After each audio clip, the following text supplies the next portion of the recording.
Good morning everyone. मैं संतोष कुमार सिंह, प्रवक्ता राजनीति विज्ञान, आदर्श विद्यालय राजकीय इंटर कॉलेज कोट, कुछ नए टॉपिक्स के साथ पुनः आपके बीच उपस्थित हुआ हूँ। आज हम अंतर्राष्ट्रीय संगठन संयुक्त राष्ट्र संघ के अंतर्गत आने वाले कुछ एजेंसियों पर चर्चा करेंगे। साथ ही साथ हम अंतर्राष्ट्रीय मानवाधिकार संगठनों के बारे में चर्चा करेंगे। आइए सबसे पहले हम एक मानवाधिकार संगठन एमनेस्टी इंटरनेशनल को लेते हैं। एमनेस्टी इंटरनेशनल एक स्वयंसेवी संगठन है। इसकी स्थापना 1961 में पीटर बेनेंसन द्वारा किया गया था।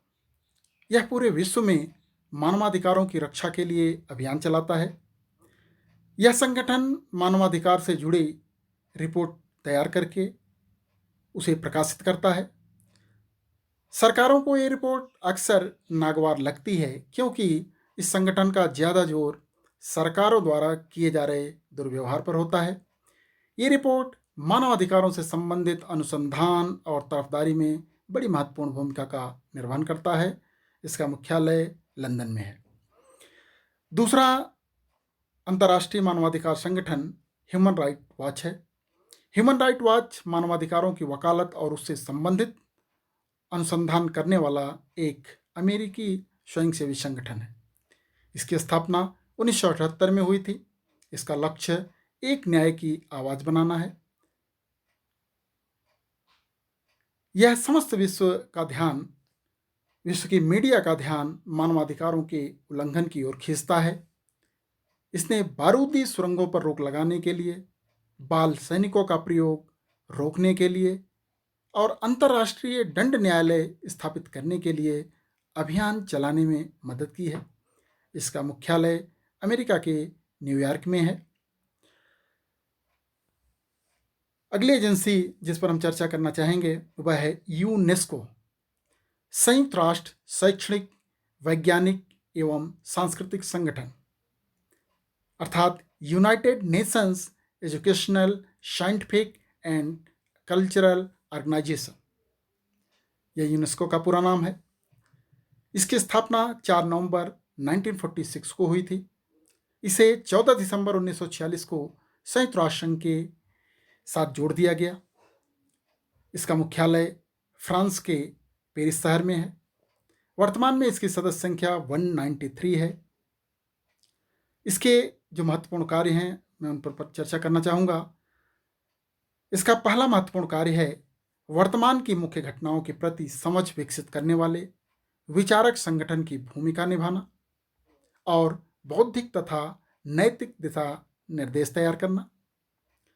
दूसरा इसका महत्वपूर्ण कार्य है शिक्षा, विज्ञान, संस्कृति और संचार के क्षेत्रों की प्रवृत्तियों और जानकारी के आदान प्रदान के लिए अंतर्राष्ट्रीय केंद्र की भूमिका निभाना।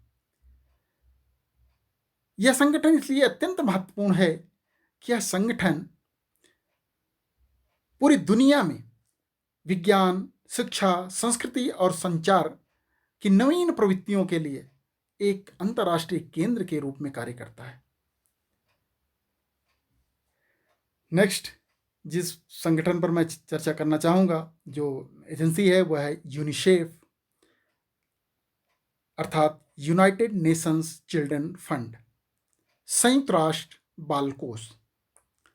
यह संगठन बच्चों के जीवन, सुरक्षा और विकास के लिए पूरी दुनिया में काम करता है, ताकि आगे मानव विकास का मार्ग सुगम हो जाए। महासभा द्वारा 11 दिसंबर 1946 को इसकी स्थापना की गई थी।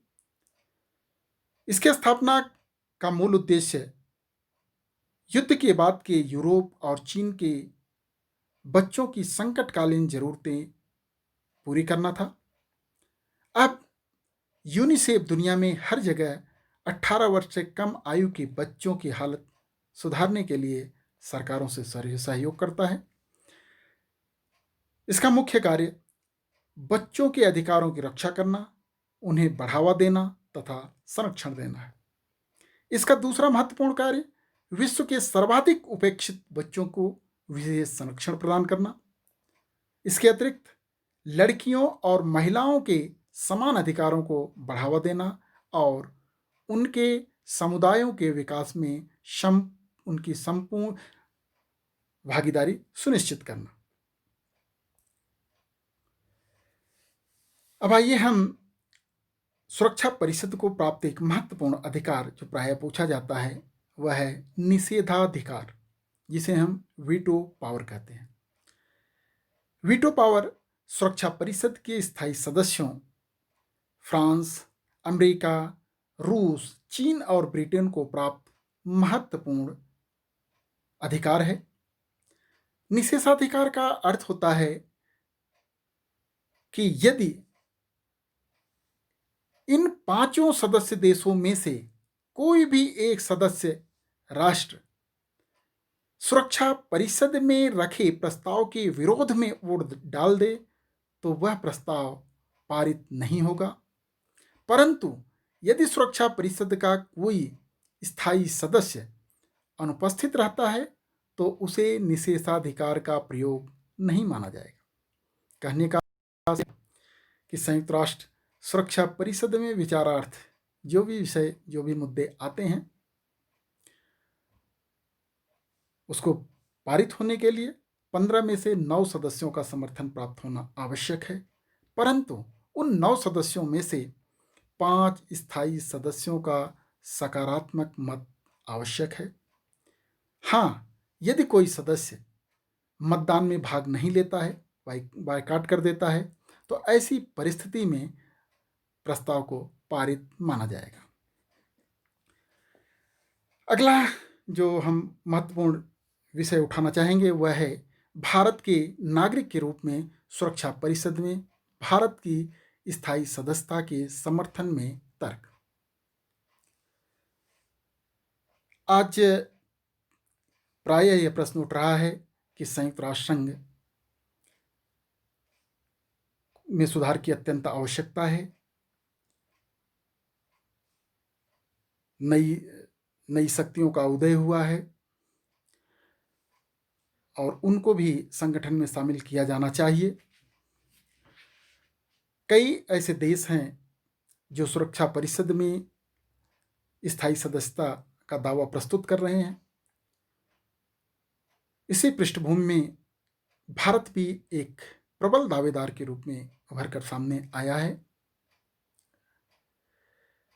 चीन को छोड़कर सुरक्षा परिषद के चारों स्थायी सदस्य भारत के इस दावे का खुलकर समर्थन कर रहे हैं।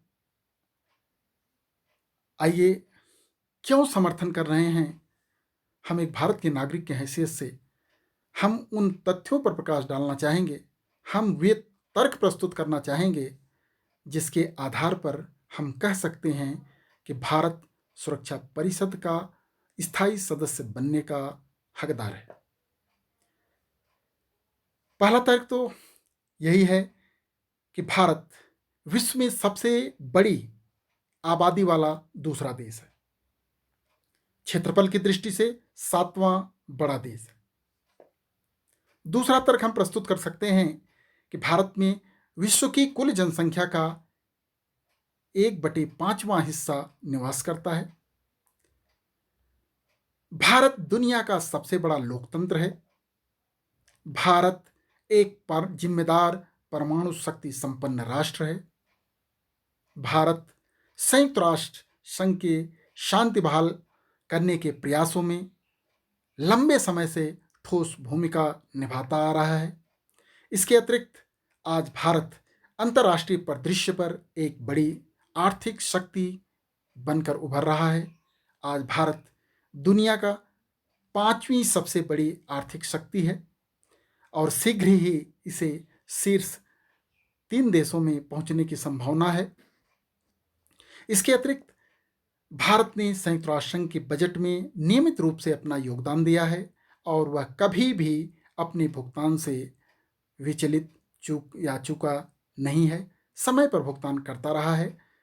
इसके अतिरिक्त भारत एक शांतिप्रिय देश है और वह सदैव शीत युद्ध और सैन्य गुटबंदी आदि का विरोध करता रहा है। इसके अतिरिक्त भारत एक संस्कृत संपन्न देश है। आप कह सकते हैं कि भारतीय संस्कृति सदैव ही अहिंसा, शांति और सहयोग की समर्थक रही है। अतः भारत को सुरक्षा परिषद का स्थायी सदस्य बनाया जाना चाहिए। इन्हीं तर्कों के कारण आज दुनिया के अधिकांश देश भारत को सुरक्षा परिषद का स्थायी सदस्य के रूप में देखना चाहते हैं और उम्मीद करता हूं कि भारत शीघ्र संयुक्त राष्ट्र सुरक्षा परिषद का सदस्य बनेगा, या जब भी संयुक्त राष्ट्र सुरक्षा परिषद की या संयुक्त राष्ट्र के ढांचे में सुधार होगा, सुरक्षा परिषद के स्वरूप में परिवर्तन होगा, तो उसमें भारत को निश्चित रूप से स्थान प्राप्त होगा। आइए अब हम देखते हैं कि आज हम जिन बिंदुओं पर चर्चा किए हैं उनसे कौन कौन से लघु उत्तरी प्रश्न बन सकते हैं। पहला प्रश्न जो अत्यंत महत्वपूर्ण है कि किन्हीं दो मानवाधिकार संगठनों के नाम बताइए। पहला है एमनेस्टी इंटरनेशनल, दूसरा है ह्यूमन राइट वॉच। दूसरा प्रश्न पूछा जाता है कि एमनेस्टी इंटरनेशनल की स्थापना कब हुई थी? 1961 में हुई थी। तीसरा प्रश्न बन सकता है एमनेस्टी इंटरनेशनल की स्थापना किसने की थी? पीटर बेनेंसन ने। इसके अतिरिक्त ये भी पूछा जाता है एमनेस्टी इंटरनेशनल का मुख्यालय कहाँ है? लंदन में है। इसके अतिरिक्त ह्यूमन राइट वॉच के बारे में पूछा जाता है कि ह्यूमन राइट वॉच किस देश का स्वयंसेवी संगठन है? तो यह अमेरिका का स्वयंसेवी संगठन है। इसकी स्थापना कब हुई थी? 1978 में। किस मानवाधिकार संगठन का लक्ष्य एक न्याय की आवाज बनाना है? तो है ह्यूमन राइट वॉच। इसके अतिरिक्त ये भी पूछा जा सकता है कि ह्यूमन राइट वॉच का मुख्यालय कहाँ है? तो इसका मुख्यालय न्यूयॉर्क में है, जो अमेरिका में स्थित है। इसके अतिरिक्त यूनेस्को का पूरा नाम पूछा जा सकता है, तो United Nations Educational, Scientific and Cultural Organization. इसकी स्थापना कब हुई थी? 4 नवंबर 1946 को। इसके अतिरिक्त प्रायः पूछा जाता है यूनेस्को का मुख्यालय कहाँ है? तो पेरिस, फ्रांस में है। इसके अतिरिक्त यूनेस्को के किन्हीं दो कार्यों को पूछा जाता है, तो उम्मीद करता हूँ कि आप लिख लेंगे। इसके अतिरिक्त यूनिसेफ का फुल फॉर्म पूछा जाता है, पूरा नाम। तो यूनिसेफ का पूरा नाम है यूनाइटेड नेशन चिल्ड्रन फंड, अर्थात संयुक्त राष्ट्र बाल कोष। इसके अतिरिक्त ये पूछा जाता है यूनिसेफ की स्थापना कब हुई थी? तो यूनिसेफ की स्थापना 11 दिसंबर 1946 को हुई थी। और ये भी पूछा जा सकता है कि यह संगठन किन के लिए कार्य करता है? यह संगठन बच्चों और महिलाओं के लिए कार्य करता है। इसके अतिरिक्त ये भी पूछा जा सकता है कि यूनिसेफ के कोई दो कार्य बताइए, तो आप लिख सकते हैं बच्चों के अधिकारों की रक्षा करना, उन्हें बढ़ावा देना, उनका संरक्षण करना। इसके अतिरिक्त दुनिया के सबसे अधिक उपेक्षित बच्चों को विशेष संरक्षण प्रदान करना। इसके अतिरिक्त प्रायः पूछा जाता है कि किन देशों को वीटो पावर प्राप्त है? तो सुरक्षा परिषद के 5 स्थायी सदस्यों अमेरिका, ब्रिटेन, फ्रांस, रूस और चीन को वीटो पावर प्राप्त है।